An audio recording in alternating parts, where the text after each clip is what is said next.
മലയാളത്തിലെ ഏറ്റവും വലിയ വിജയത്തിലേക്ക് കുതിക്കുകയാണ് മോഹൻലാൽ ചിത്രമായ എമ്പുരാൻ. മികച്ച പ്രതികരണം നേടുന്ന ചിത്രം ഗംഭീര കളക്ഷൻ നേടി മുന്നേറുകയാണ്. ചിത്രത്തിന്റെ വിഷ്വൽസിനും പൃഥ്വിരാജിന്റെ സംവിധാന മികവിനും വലിയ കയ്യടികളാണ് ലഭിക്കുന്നത്. രണ്ടാം ദിവസവും ചിത്രം വമ്പൻ കളക്ഷനാണ് സ്വന്തമാക്കുന്നത്. ചിത്രത്തിൽ പ്രകടനം കൊണ്ട് പ്രേക്ഷകരുടെ ഇഷ്ടം പിടിച്ചുപറ്റുകയാണ് നടി മഞ്ജു വാര്യർ. പ്രിയദർശിനി രാംദാസ് എന്ന കഥാപാത്രത്തെയാണ് ചിത്രത്തിൽ മഞ്ജു വാര്യർ അവതരിപ്പിച്ചത്. ചിത്രത്തിലെ രണ്ടാം പകുതിയിലെ മഞ്ജുവിന്റെ പ്രകടനമാണ് കയ്യടി നേടുന്നത്. ഗംഭീര സ്ക്രീൻ പ്രസൻസ് ആണ് മഞ്ജുവിനെന്നും തിരിച്ചുവരവിലെ നടിയുടെ മികച്ച പ്രകടനങ്ങളിൽ ഒന്നാണിതെന്നുമാണ് പ്രേക്ഷക അഭിപ്രായങ്ങൾ. എന്റെ ഒരു അഭിപ്രായത്തിൽ അങ്ങനെ ഒരു ഞാനിത് പല ഇന്റർവ്യൂസിലും പറഞ്ഞിട്ടുള്ളതാണ്. നായകൻ കേന്ദ്രീകരിച്ച് നായിക കേന്ദ്രീകരിച്ച് എന്നുള്ളത് ഒരു ടേംസ് തന്നെ വളരെ ഔട്ട്ഡേറ്റഡ് ആയി എന്നാണ് എനിക്ക് തോന്നുന്നത്. ജെൻഡർ ഡിഫറൻസ് വേണ്ട എന്നുള്ള കോണ്ടന്റ് ആയിരിക്കണം അതിന്റെ സ്റ്റാർ, അല്ലെങ്കിൽ അതായിരിക്കണം പ്രേക്ഷകരെ പിടിച്ചിരുത്തേണ്ടത്. അല്ലെങ്കിൽ ഒരു നായകനെ അപ്പൊ എന്നാ ഇത് നന്നായിരിക്കും, നായികയാണ് അപ്പൊ എന്നാ ഇത് നന്നായിരിക്കും, അങ്ങനെയൊന്നും ആരും ഇപ്പൊ ചിന്തിക്കാറുണ്ടോന്ന് പോലും എനിക്ക് അറിഞ്ഞൂടാ. സിനിമ ഇപ്പൊ ആദ്യത്തെ ദിവസം തന്നെ തിയേറ്ററിൽ പോയി കാണാൻ തയ്യാറാവുന്ന പ്രേക്ഷകർ അത് കാണാം, അല്ലെങ്കിൽ കേട്ടറിഞ്ഞ് നല്ല സിനിമയാണെന്ന് അറിഞ്ഞ് പോയി കാണുന്നത്. പുതുമുഖങ്ങൾ അഭിനയിക്കുന്ന ഒരു പ്രത്യേക സ്റ്റാറോ അല്ലെങ്കിൽ ഒന്നുമില്ലാത്ത സിനിമകൾ പോലും ഇപ്പൊ വിജയിക്കുന്നുണ്ട്. അപ്പൊ അതുകൊണ്ട് കോണ്ടന്റ് ആയിരിക്കണം എപ്പോഴും സ്റ്റാർ, അല്ലെങ്കിൽ അതിന്റെ ഒരു പില്ലർ അല്ലെങ്കിൽ നെടുന്തൂൺ എന്ന് പറയുന്നത് കോണ്ടന്റ് തന്നെയാണ്. അല്ല, എന്നാലും ഇത്തരത്തിൽ സ്ത്രീകൾ കുറച്ചും കൂടെ സ്ട്രോങ് ആയിട്ട് ആ കോണ്ടന്റ് നന്നായിട്ട് എടുക്കുന്നത് കൊണ്ടാണ് ആ സിനിമകൾ വിജയിക്കുന്നത്. ഒരേ എന്ന് വെച്ചാൽ അതേപോലെ തന്നെയുള്ള ഒരുപാട് സിനിമകൾ വന്നു കഴിഞ്ഞാൽ എല്ലാം ഒന്നും വിജയിക്കുന്നില്ലല്ലോ. അപ്പൊ അതുകൊണ്ട് നന്നായിട്ട് എടുക്കുന്ന സിനിമകളാണ്, പ്രേക്ഷകരെ പിടിച്ചിരുത്താൻ കെൽപ്പുള്ള രീതിയിൽ എടുക്കുന്ന സിനിമകളാണ് വിജയിക്കുന്നത്. അതിനിപ്പോ ആരെ കേന്ദ്രീകരിച്ചിട്ടാണെങ്കിലും, വെറുതെ ഈ കസേരയെ കേന്ദ്രീകരിച്ചിട്ടുള്ള ഒരു സിനിമയാണെങ്കിൽ പോലും നന്നായിട്ട് എടുത്താൽ ആ സിനിമ സക്സസ്ഫുൾ ആവും.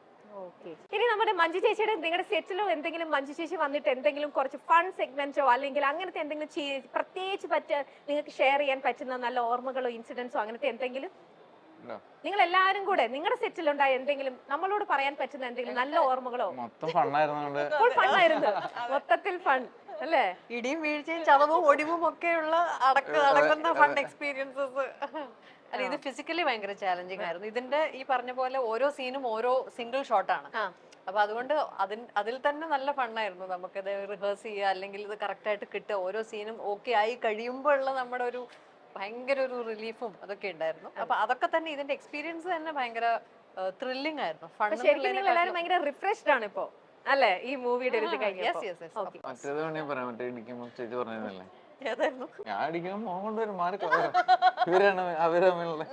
എങ്ങനെ ഞങ്ങൾ കേട്ടില്ല, എന്താ ചേച്ചി?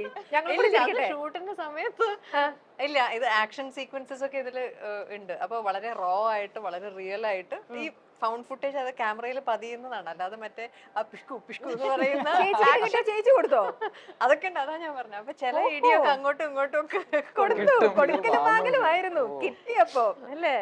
അപ്പൊ അതാ അറിയാതെ എന്റെ കൈ മറ്റേ വിശാഖിന്റെ ഗായത്രിയുടെ മേത്തുകൊണ്ട് ഞാൻ പറയുന്ന ഡയലോഗ് ആയിരുന്നു. മറ്റേ മുകേഷ് ഏട്ടൻ ഏതിനായിരുന്നു, മാന്നാർമത്തായാലും, ഞാൻ അടിക്കുമ്പോ മുഖം മാറ്റണം, ഞാൻ അടിക്കുമ്പോ മുഖം കൊണ്ടുവന്ന് അടിക്കും. അപ്പൊ എന്തെങ്കിലുമൊക്കെ ദേഷ്യം ഉണ്ടെങ്കിൽ അതൊക്കെ ഇതിലങ്ങ് കൊടുത്ത് തീർത്തു അല്ലേ? അങ്ങോട്ടും ഇങ്ങോട്ടും ഒക്കെ ആയിരുന്നു. ഓക്കെ, അപ്പൊ ഒരു ന്യൂ എക്സ്പീരിയൻസ് തന്നെയാണ് എന്തെന്ന് പറഞ്ഞാലും. ഇനി നമുക്കൊരു ചെറിയൊരു സെഗ്മെന്റ്, വേറെ ഒന്നല്ല, നമ്മുടെ മഞ്ജു ചേച്ചി ഇവിടെ ഇരിക്കുമ്പോൾ മഞ്ജു ചേച്ചി തന്നെ അഭിനയിച്ച കുറെ ഹിറ്റ് പാട്ടുകളുണ്ട്. അതില് ഞാൻ വേർഡ്സ് മാത്രം പറയാം. മെയിൻ ഇത് മഞ്ജു ചേച്ചി തന്നെ പറയാൻ നോക്കണം, എന്നിട്ട് ചേച്ചി അത് പാടാൻ നോക്കണം. ആ പാട്ട് ചേച്ചിക്ക് മനസ്സിലാവുമെന്ന് അറിയാൻ നോക്കട്ടെ, ഓർമ്മയുണ്ടോന്ന് അറിയട്ടെ. ഹിറ്റ് പാട്ടുകളെല്ലാം തന്നെ. ഓക്കെ ചേച്ചി, നിങ്ങൾക്ക് ഹെൽപ്പ് ചെയ്യാം കേട്ടോ. നമ്മളെല്ലാരും കേട്ട് നല്ല ഇതായിട്ടുള്ള പാട്ട് തന്നെയാണ്. മഴയായി ചാറിയ താരേ,